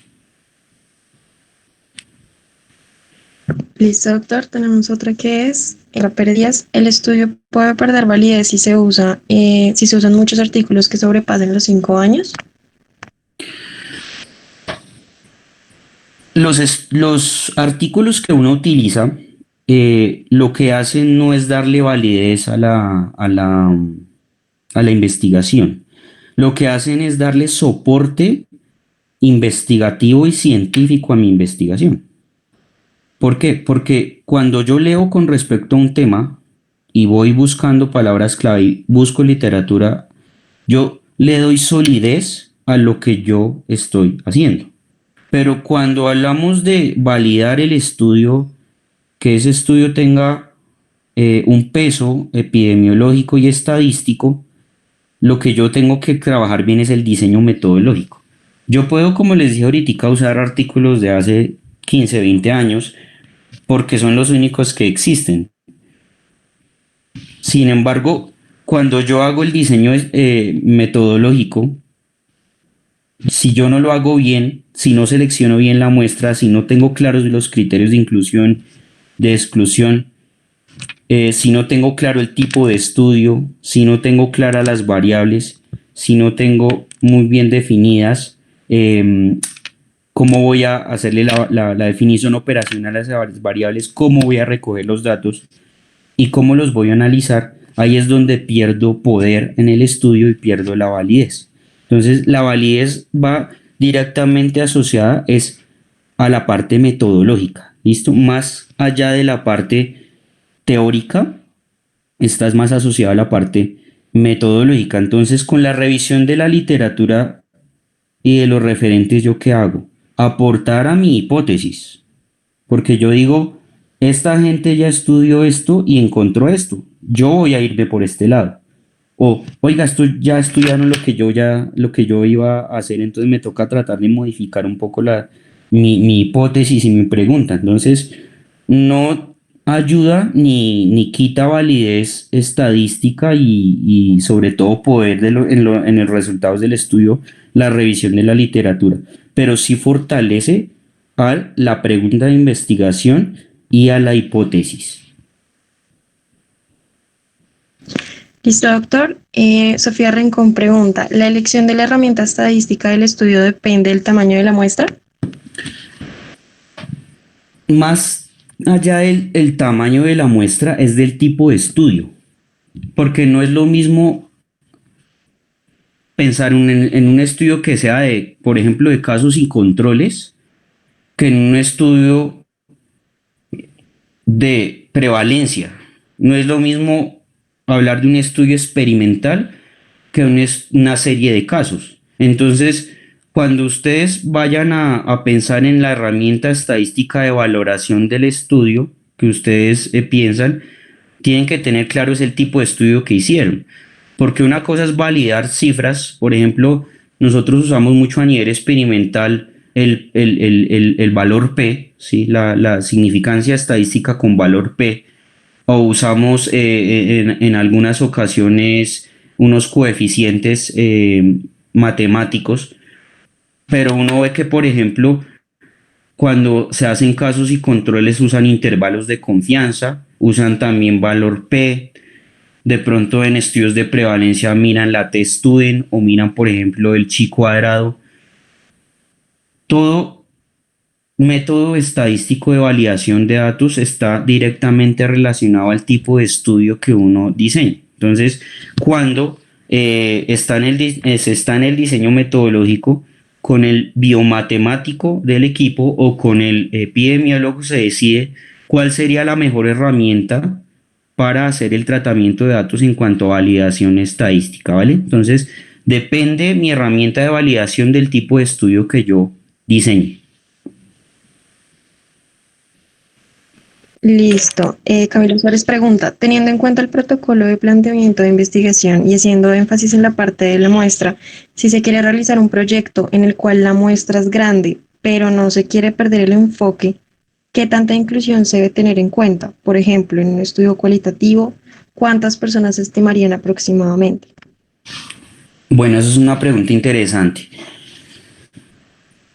En el estudio cualitativo, la muestra suele ser de pocos seleccionados. ¿Por qué?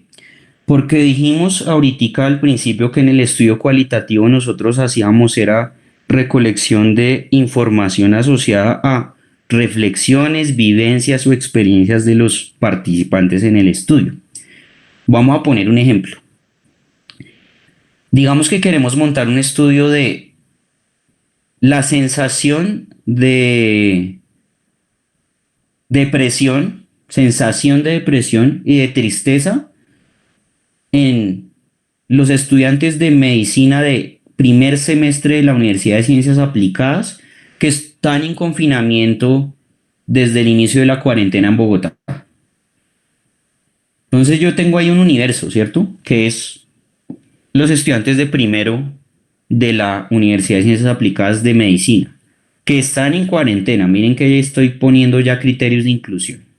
Y estoy poniendo una hipótesis, si sienten o no tristeza. Pero voy a dejar a libre albedrío en mi diseño metodológico cómo ellos expresan la tristeza y cómo ellos expresan la sensación de depresión en sus propias palabras. Entonces, ¿cuál sería mi método de recolectar esa información en ellos? A través de una entrevista, ¿cierto? Les puedo hacer una entrevista en la cual le haga preguntas dirigidas a cómo ellos están pensando en la tristeza o en la depresión durante su momento de cuarentena. Ellos cómo la conciben, por qué han llegado a ese punto, qué tienen en su cabeza, en sus sentimientos con respecto a eso. Ahí formo una investigación cualitativa, porque yo no estoy hablando de números, sino estoy hablando es de experiencias, de reflexión de cada uno.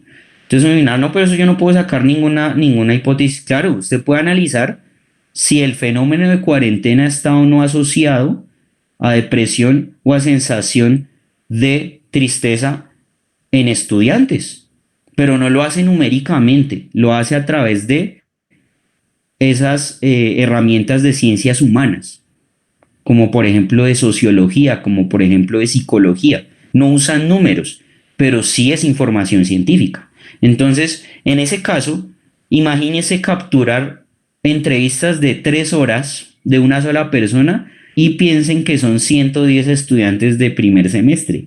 ¿Cuándo va a acabar de escucharse grabaciones de 3 horas de todas esas personas? Y digamos que no solo quiere averiguar por la sensación de tristeza ni soledad, sino por ejemplo por intentos suicidas, por ejemplo por malos hábitos como alcoholismo, como tabaquismo, como consumo de sustancias psicoactivas durante esa cuarentena.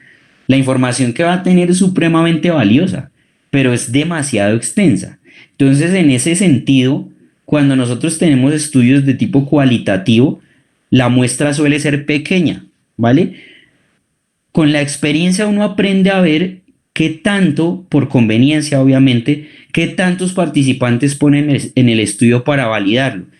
Y en investigación cualitativa pasa algo muy interesante, y es que ¿saben quién valida los resultados? Otra persona.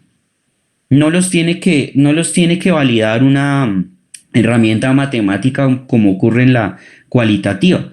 En la cuanti lo valida otra persona, lo valida otro experto en la materia y le dice, oiga, sus datos son muy interesantes y son muy, muy claros. Mire, yo hice esto y encontré más o menos lo mismo que usted. Entonces, en cualitativa, sí hay que hacer cálculos de muestra cuando yo tengo una población muy grande para que sea representativa. Ya dijimos que lo hacíamos a través de muestreo probabilístico, pero también es válido, en caso de que la muestra no sea muy grande, hacer un muestreo por conveniencia. Por ejemplo, ahorita en época de coronavirus, la mayoría de estudios están haciéndose con conveniencia. ¿Por qué? Porque si nosotros no sabemos cuántos infectados hay exactamente cada día.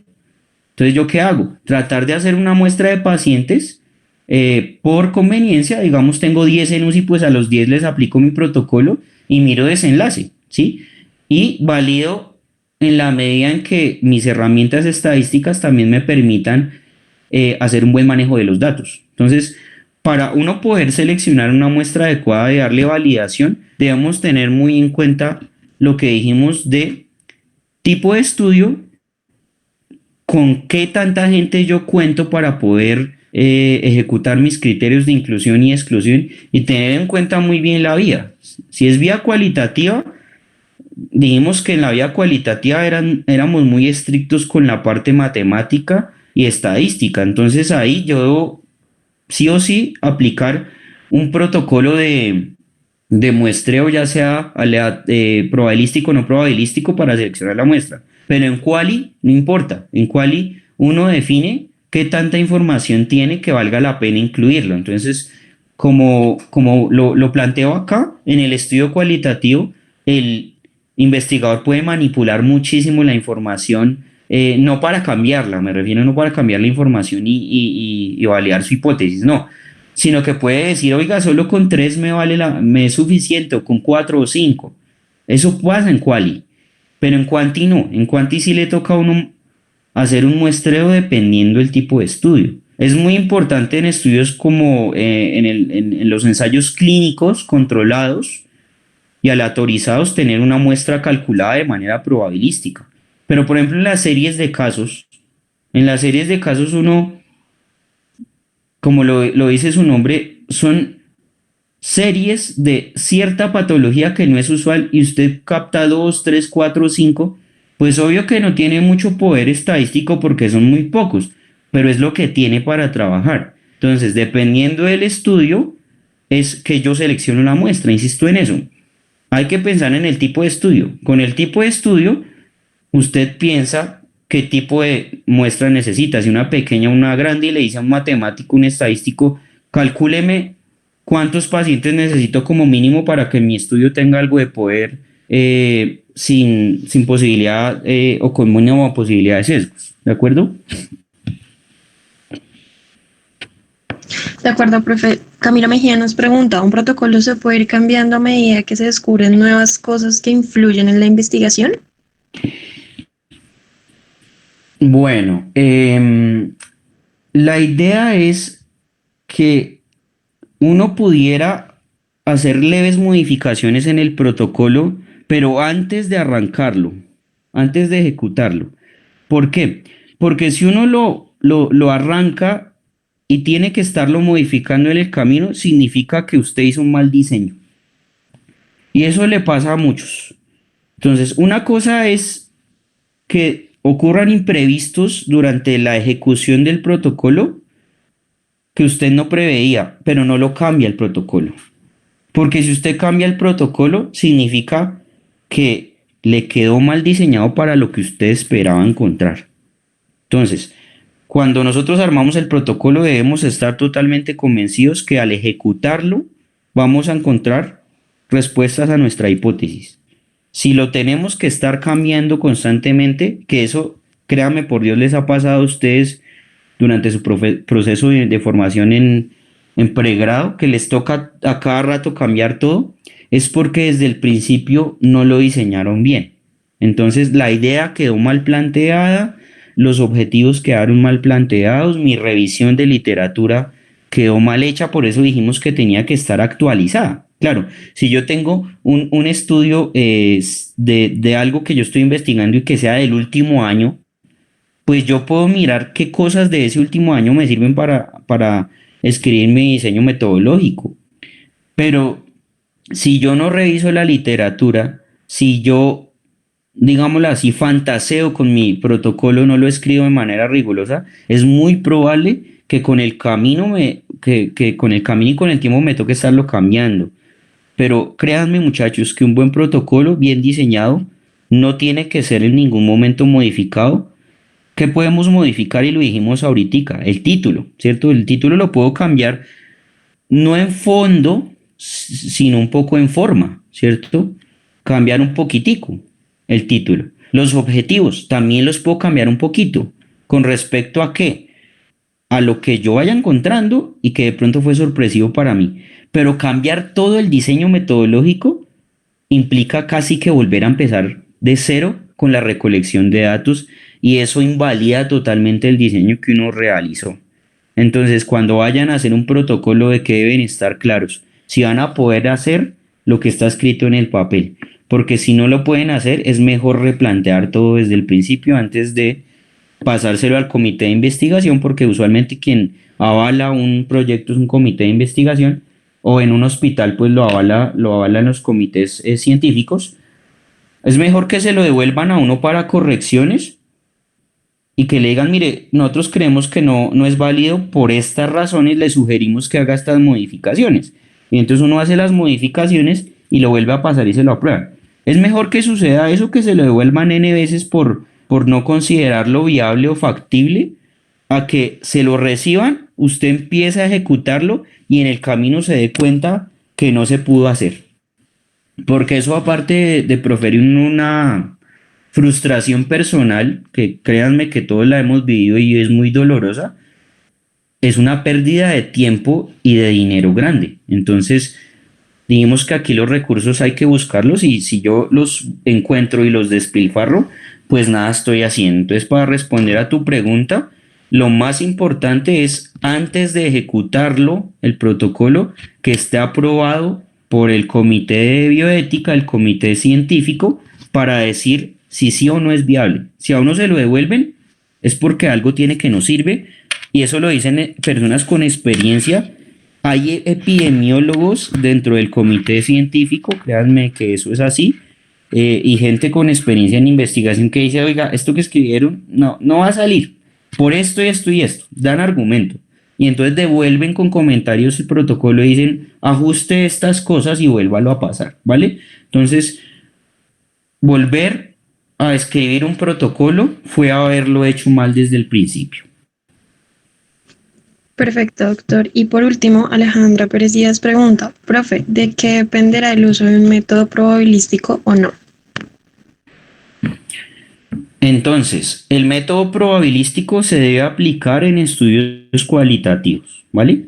Sea cual sea el tipo de diseño, habrá una herramienta que valide esa información. Si ustedes tienen un estudio de cohortes, si ustedes tienen un estudio experimental, van a encontrar cifras numéricas.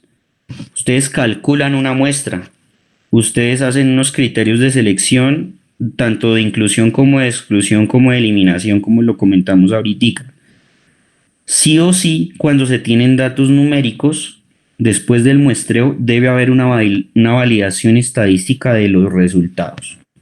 Si un estudio cualitativo no tiene validación matemática, los resultados se consideran dados por el azar o dados por errores, ¿vale? Entonces, uno que espera con los resultados después de haberlos pasado por un método estadístico, que esos resultados que yo obtuve no fueron causados por mí, sino fueron causados por el azar, ¿vale? Por el azar. Yo no intervine, sino mi metodología, mi diseño llevó a que yo encontrara esos resultados porque son así y no porque yo los quise producir así. Entonces, con la validación matemática, ¿yo qué consigo? Que esos resultados sean válidos ante la comunidad científica. Entonces, evidentemente, los estudios de tipo cualitativo deben tener validación matemática, estadística, para poder ser reproducibles. ¿Qué dijimos que era reproducible? Que los resultados que yo obtuve sean extrapolables, o sea, pueda encontrarlos en otra población de manera similar. Si no tenemos validación estadística, yo no puedo extrapolar eso a ninguna población. Puedo tener algún resultado con una validez clínica, pero no con una validez estadística. Y eso me lo hacía caer en cuenta un neonatólogo que es epidemiólogo también del Hospital Militar Central, el doctor Colmenares, un gran amigo y hermano. Él me decía, Oscar, si no tenemos validez estadística, implica que no podemos extrapolar en otras poblaciones. Pero el hecho de haber tenido un buen resultado dentro del estudio implica que hay algo de validez clínica, o sea que lo que yo encontré puede beneficiar a alguien, pero no puedo ese alguien volverlo universal porque no validé mis resultados de una manera estadística y con significancia estadística. Entonces, todo estudio cualitativo para poder ser publicado y validado internacionalmente debe tener respaldo de validez matemática, de validez estadística. Los cuanti no. Ya dijimos que los cuantitativos, los cualitativos, cuanti todo lo que acaba de decir, lo quali no, lo quali lo valida son expertos, ¿sí? Expertos en el tema de investigación, más no herramientas matemáticas. Entonces, quali igual validez de un experto, cuantitativo igual a validación por parte de herramientas epidemiológicas. Perfecto, doctor. Agradecemos a todos por la participación y al doctor Oscar Rodríguez Bejarano por aceptar nuestra invitación y brindarnos esta excelente conferencia. Le recomendamos a todos que sigan nuestras redes sociales, Hacemutca en Instagram, Facebook y el nuevo canal de YouTube. Tengan una muy buena noche.